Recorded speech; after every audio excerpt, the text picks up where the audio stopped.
I am going to have to start out this video by asking a very contentious question.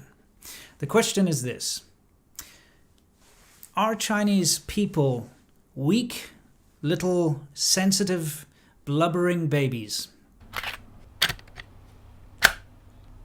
Now, if you're Chinese, don't take offense, because I'm actually on your side here. The reason I bring this up is the Chinese government, the CCP, constantly tells the rest of the world that you suck, that you're weak, that you cry yourself to sleep at night, that your feelings are hurt by the smallest little thing. It's quite ridiculous, actually. We're going to look at some of these statistics on how often your government tells the rest of the world how weak and, sensitive you are. I don't believe Chinese people are weak and sensitive because I've got a lot of experience dealing with Chinese people, having a Chinese family myself and a Chinese wife, lots of Chinese friends, and having met some of the most awesome people in China. I know it's a bunch of bollocks, but your government doesn't want the rest of the world to think that you're cool or that you have any sort of strength. All they want the rest of the world to know is how weak and upset you are. So I guess the best way we can do this is to just go through a couple of statistics and give a couple of reasons why they keep going on about how hurt your feelings are and how, shame little babies you all are. Let's take a look. Right, let's look at this. We have a Mercedes Benz advert from about a year or so ago. It's got a quote from the Dalai Lama. I didn't show his picture or anything, but it says, "Look at situations from all angles and you will become more open." I mean, that's a nice quote. It's innocuous, it's not political, it's not trying to call anyone out or cause any nonsense with anyone. It's a very nice quote, and I can see why Mercedes Benz chose it, because it suits the brand image. It looks awesome. It makes them seem like they're, knowledgeable and wise and, something along those lines. But this advert got the Chinese government in such a tiff that they made a Mercedes-Benz apologize, take down the ad, obviously, and put out massive press releases saying how Mercedes-Benz had hurt the feelings of the Chinese people. Now, this is something that happens a lot more than you know. In fact, let's take a look at a little something here. If you do a search for these terms in Google, and this is a bit of an older statistic, I didn't have time to go do a modern one. This is from a couple of years back. If you do a search for hurt the feelings of the Chinese people, you get 17,000 plus hits on Google. In fact, there's a lot more if you do it now. If you do the same for the Japanese people, you get 178. And as you can see, America, you get 5 hits on Google if you type hurts the feelings of the American people. And as you can see, it just goes down and down. Jewish people, only 2, which surprises me because, that's something I think they've got a lot to be heard about, especially with the Holocaust and whatnot. So you'd expect that to pop out a lot more. But they've only got 2. Let's go down the list. I'll move out the way so you can see. The rest is 0. Mongolian people, Uyghur people, Tibetan people, Egyptian people. They're not hurt. They're not little babies that go crying to their mommy and have to be swaddled at night. They're actually pretty nice and strong, healthy people with a good mentality. But the Chinese government wants the rest of the world to think that Chinese people, 17,000 plus hits, get their feelings hurt. Why?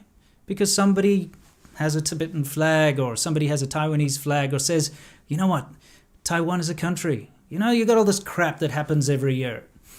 A department store like Muji that sells clothes, on their hangers or whatever, they put Taiwan as a country. All of a sudden, you've hurt the feelings of the Chinese people. Let me ask you this question, Chinese people. Does a little hanger in a department store make you cry? Does it make you want to go grab your mom's leg and say, look, the big bad hanger in the department store has Taiwan on it? I didn't think so, because you're not that weak. You're not that sensitive. But that's what your government wants the rest of the world to think, that you are just weak and sensitive, and the smallest little thing is going to upset you. I have to put this into a lot of perspective here, guys. Chinese people are some of the most callous people I've ever met in my life.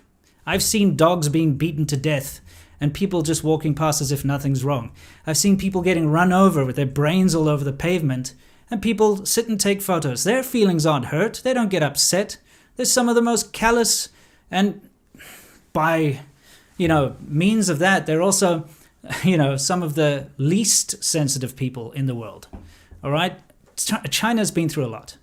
China has seen famine. It's seen death, starvation, the horrible great leap backwards in the cultural devolution, families ratting each other out to the government for this and that. These people are resilient. They don't get their feelings hurt. All right? They're incredibly tough. So to go on as if they're these little babies who get their feelings hurt every 5 minutes because someone used chopsticks in an advert is absolute hogwash. It's garbage. And the rest of the world needs to stop listening to this, because this is just a ploy. It's a little device that the CCP uses when it's upset about something. Let's continue looking. All right, yeah, this is a very cool little picture. If there's anybody who should have hurt your feelings, it's your great leader Mao Zedong. I want to read a quote from the guy. Now, this is a guy who doesn't really care about Chinese people. Let's take a look. What does he say? Let me get out of the way. I'm not afraid of a nuclear war. There are 2.7 billion people in the world. It doesn't matter if some are killed. China has a population of 600 million. Even if half of them are killed, there are still 300 million people left. He doesn't give a crap. The Communist Party doesn't give a crap about the Chinese people's feelings. You're just a tool for the CCP. It's a tool to be used. And this is one of the ways that they're using you as leverage. This kind of emotional leverage, this nonsense that they pull. Okay, so I wanted to go through a little clip. We're going to go through this together. I have spared you all the rap in the beginning, for those of you who are familiar. But I just wanted to quickly go through a little clip of my most recent documentary that I shot. I'm going to stay in the picture here and we're going to discuss it. Now, I shot this in the biggest main first-tier cities of China, all 4 of them. And I met some of the most awesome, creative, strong people China has to offer. Not one of these people are going to be crying to their mother with hurt feelings because Dolce & Gabbana put an actress with some chopsticks trying to eat a pizza. Let's go take a look.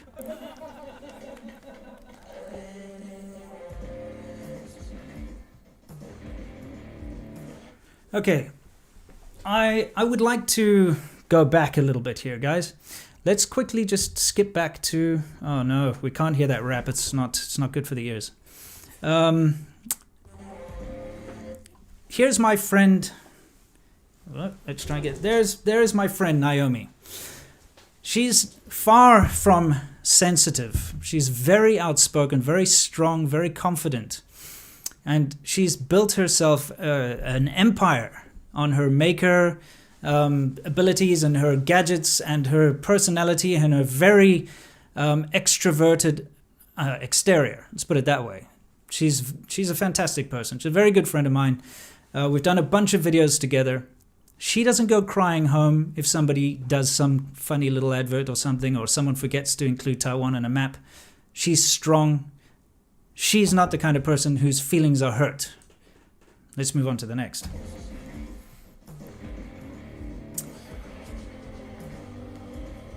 Yes, I'm driving the wrong way on that road. For those of you who are curious, see the arrows? But that's because the other side is actually blocked off. It's a new bridge, and then you could only go on the one side. So I'm not, really breaking the law.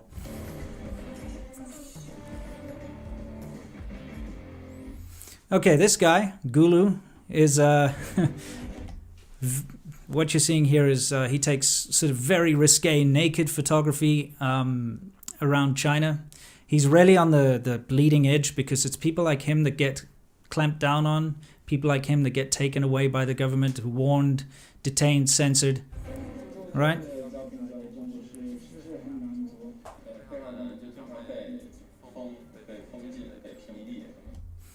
He's not sensitive. He's not a crybaby. He doesn't need to be given a little pacifier and a pat on the back every time some little thing happens overseas. And I have to bring this back.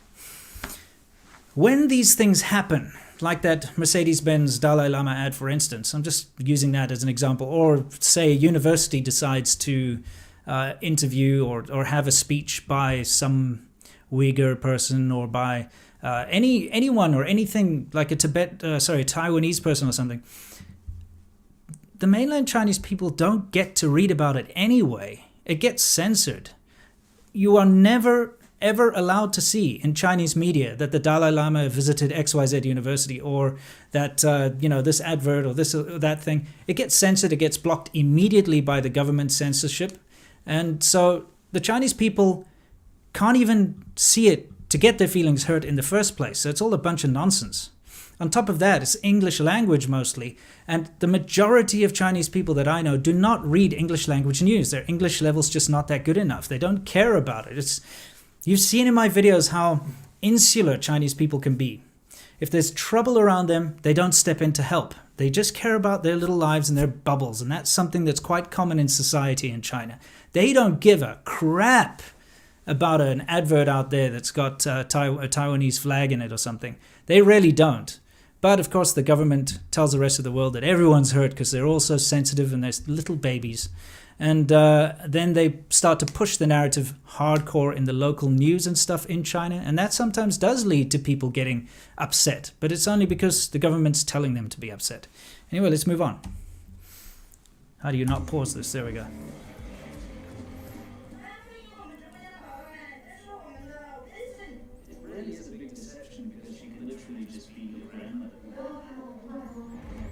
Okay, so those streaming girls, they're not going to be crying like little babies when somebody goes ahead and says something like Xi Jinping looks like Winnie the Pooh. Do you think they give a shit?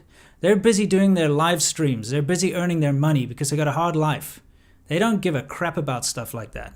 And they're stronger than the CCP makes them out to be.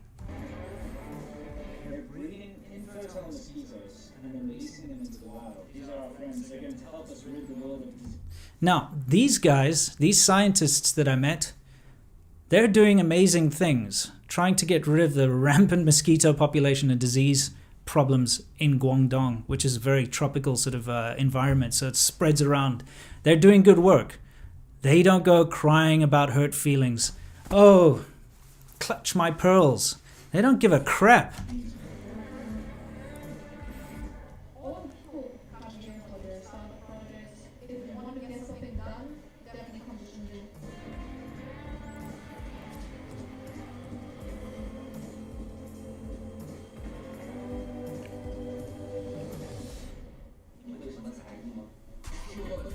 I'm going to pause it right there for a second. Honor of the Ghetto. These guys, fantastic rap band in China. They're based out of Beijing. These guys were fantastic. I really got along with them.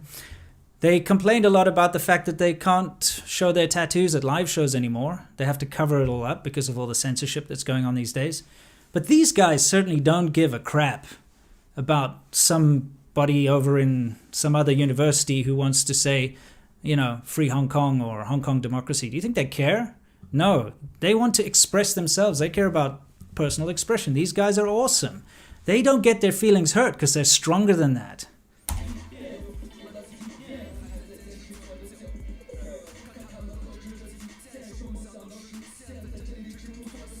China's a very complicated and interesting country, and only by looking beneath the surface and getting to know its people can you really begin to understand.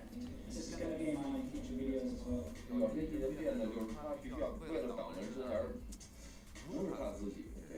很多时候，就中国会变成一个全世界最难接受性教育的一个地方。在我们西方的国家，我们不是这个老师。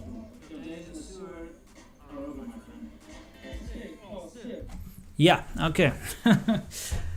Not one of the people in that series, not one of the people I personally know in China are so bloody sensitive that they start to cry and run off screaming, my feelings. It doesn't happen. Chinese people are better than that. The CCP, however, wants, like I said, the rest of the world to know just how weak the Chinese people are. You got to walk around on eggshells. You're not allowed to mention anything. Don't mention Tiananmen Square. Don't mention Tibet. Don't mention religion. Don't ever say anything bad about Xi Jinping or the party. Don't ever do anything like that, because if you say that, all 1.4 billion Chinese people are going to just melt down. They're going to roll around on the streets crying and screaming and pounding their fists on the pavement. I am so hurt. My heart is broken. That's what the CCP wants you to think. But guess what? They're wrong. And they're wrong about a lot of things. Everybody has to see China for what it really is. The problems that we're seeing coming out of China these days are all traced back to the bad governance of the CCP. Chinese people are incredibly resilient, like I've mentioned before. Chinese people are incredibly intelligent, very capable people. That's why I married one of them. I absolutely, believe it or not, you might not believe it from my videos, but I love Chinese people. I can't stand the CCP though, and the societal ills that have come by because of the bad governance by that tyrannical, useless leadership. And again, people are going to say, how dare you say that? Look at how they've lifted everyone out of poverty. Look at all the good they've done. You know what? They've done a bunch of good. But they're the ones that did the bad in the first place to put everyone into poverty. Right? You have to put this all into perspective. When the Civil War split the two countries apart, and you have mainland China and you've got Taiwan, you've got the same people, speaking the same language, have the same background, have the same culture, right? Except in mainland China, underneath the communists, the people were recovering from war and all of that stuff, yes, but so were the people in Taiwan. But here's the thing, in mainland China, the disastrous policies by the communists plunged everyone into poverty, famine, cannibalism, all sorts of disgusting, nasty things, which are documented in history. It's not like I'm making this crap up. Whereas you've got the nationalists in Taiwan, they had their struggles, they had their bullshit too. But guess what? They've developed one of the most functioning democracies in the world. And while their cousins were starving and picking through the ground for seeds to eat, the people in Taiwan were building technology, building a beautiful island, building and keeping their culture intact. So that excuse about raising so many people out of poverty can go take a hike, because they're the ones who put them there in the first place. And it's about time they fixed their problems, and it's about time they owned up to their problems. And it's also about time they stop calling Chinese people weak, because you know what? In my experience, they aren't. That's it. Guys, thank you very much for joining me on this rather rant-filled video. I thought I'd just spit some truth about the CCP and China. And I am insulted, personally, whenever China goes out and says, oh, you've hurt the feelings of the Chinese people, because it's a bunch of bollocks. Chinese people are not that weak and sensitive, and so it makes me mad. The CCP, on the other hand, are weak and sensitive, and their feelings get hurt all the time, because they're a bunch of fat little men sitting around in their Western suits, drinking baijiu, smoking cigarettes, taking advantage of their entire population and using them as pawns in their own agenda. Thank you very much for watching, and I can't wait to see you in the next one. And until then, you know the drill. As always, stay awesome.